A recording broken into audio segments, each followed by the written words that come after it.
এক বোন প্রশ্ন করছেন, প্রেম করে বিয়ে করলে কি আগের প্রেমের গুনাহ মাফ হয়ে যাবে? সবাই ফুল ভিডিওটা দেখুন। উত্তর: বিয়ের আগে প্রেম মানে জিনা, চোখের জিনা, হাতের জিনা, জবানের জিনা, শরীর এবং মনের জিনা।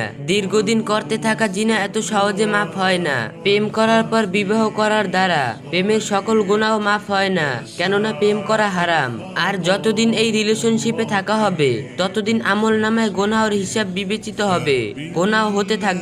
আর কন্টিনিউ করতে থাকা গুনাহ সহজে মাফ হয় না। এর জন্য অনেক কান্নাকাটি করে খাস দিলে তওবা করতে হয়। আল্লাহ চাইলে বান্দার আসমান সমান গুনাহ মাফ করে দিতে পারেন।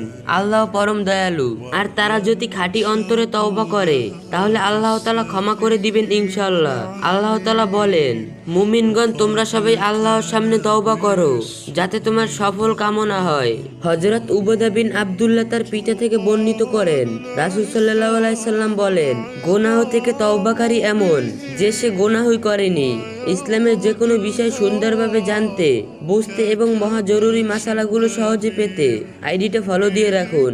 আর যারা আমার সাথে কথা বলতে চান, টিকটকের বায়োতে ফেসবুক পেজের লিংক দেওয়া আছে, ওইখানে মেসেজ দেন। সবার সাথে কথা হবে ইনশাআল্লাহ।